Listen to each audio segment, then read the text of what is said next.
Assalamu alaikum. Today we will discuss section 3 which is about grounds for proceedings and penalty. इसकी heading में दो चीज़ें दी गई हैं, एक प्रोसीडिंग्स और दूसरा पेनल्टी। हर प्रोसीडिंग में पेनल्टी नहीं होगी, पहले इंक्वायरी होती है। इंक्वायरी हम पहले डिस्कस कर चुके हैं, एक प्रोब इंक्वायरी है, एक रेगुलर इंक्वायरी है। प्रोब इंक्वायरी पे ज़्यादा रिसोर्सेज यूज़ नहीं होती हैं, इसलिए पहले प्रोब इंक्वायरी की जाती है।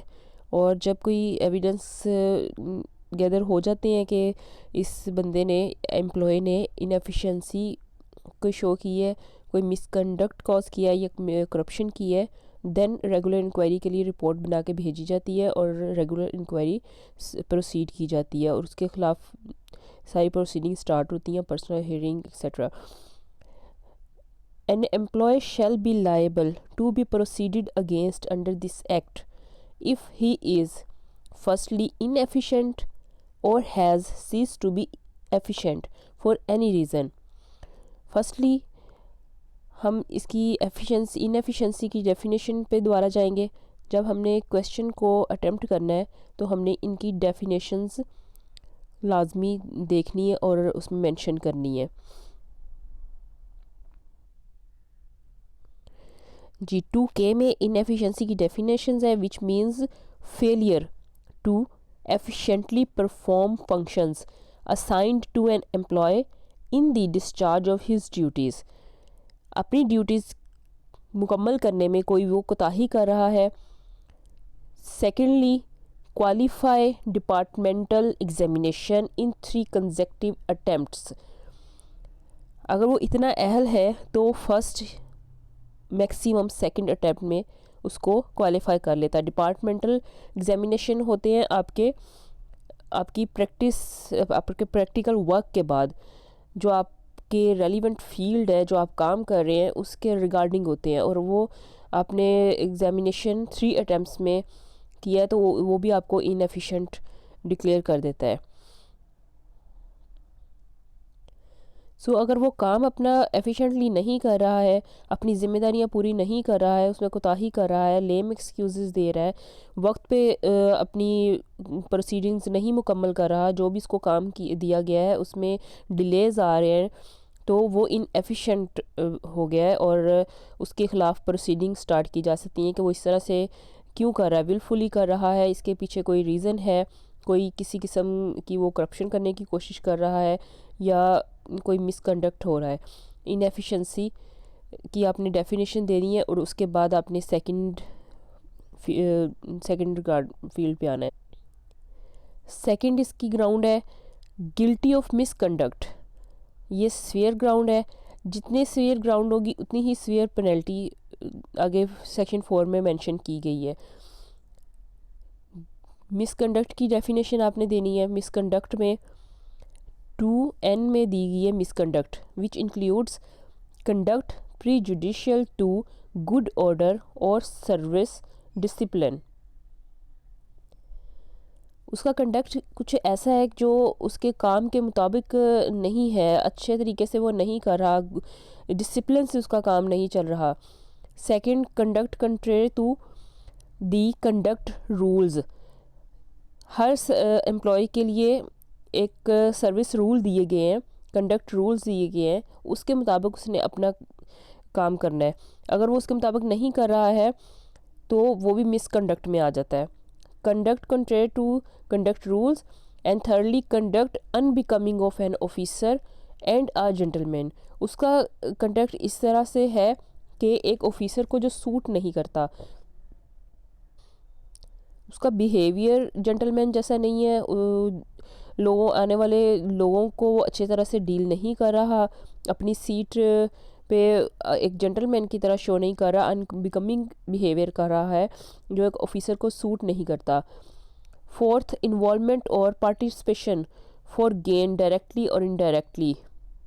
ये हमने डिस्कस किया था कि कि वो किसी भी किस्म की डायरेक्टली या इनडायरेक्टली मतलब किसी के ज़रिए, किसी इंडस्ट्री, ट्रेड, किसी भी ट्रांजैक्शन में बाय अब्यूज़ ऑफ और misuse of official position gain undue advantage or assumption of such financial or other obligation in relation to private institution or persons as may compromise performance of official duties or functions।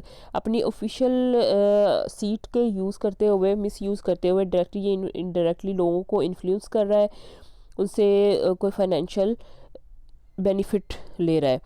Any act to bring और attempt to bring outside influence directly और indirectly to bear on governor, chief minister, any authority in respect of matter relating to appointment और promotion.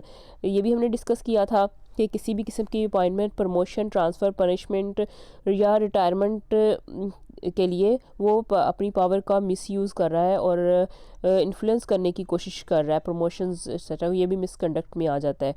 Making appointment, promotion having been appointed और promoted and on extraneous grounds in violation of law. वो कोई भी किसी किस्म की appointment या promotion को आउट ऑफ रूल्स जाके कंडक्ट कर रहा है, तो ये भी मिसकंडक्ट है।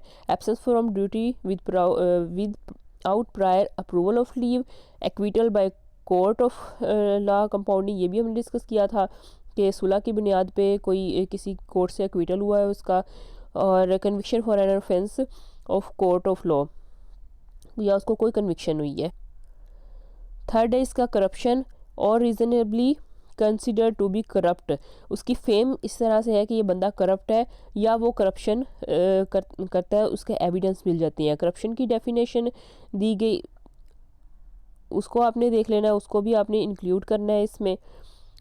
2G में है करप्शन, ये हमने डिस्कस की थी। एक्सेप्टिंग, ऑब्टेनिंग, ऑफरिंग, ग्रेटिफिकेशन, अपनी तनख्वाह के अलावा, लीगल तनख्वाह के अलावा वो कोई भी अगर चीज़ लेता है। डिसऑनेस्टली, फ्रॉडलेंट, मिसअप्रोप्रिएटिव, एम्बेजलमेंट, गवर्नमेंट के असासों का मिसयूज़ करता है डिसऑनेस्टली, या पोजेशन ऑफ पेक्यूनियरी सोर्सेज, कोई उसके आमदनी से ज़्यादा असासे हैं उसके, जिसको वो एक्सप्लेन नहीं कर सकता कि कहाँ से आए हैं। मेंटेनिंग स्टैंडर्ड ऑफ लिविंग, उसका स्टैंडर्ड ऑफ लिविंग कुछ ऐसा है जो उसकी सोर्स ऑफ इनकम को एक्सप्लेन नहीं करता, उसके मुताबिक तो नहीं रखता उससे। Having a reputation of being corrupt, या उसकी कुछ रेपुटेशन इस तरह की है कि उसको करप्ट कहा जाता है। एंट्रिंग इनटू प्ली बार्गेन, वो मान लेता है कि उसने 1 रुपए की भी करप्शन की है और उसको वो वापस भी करता है।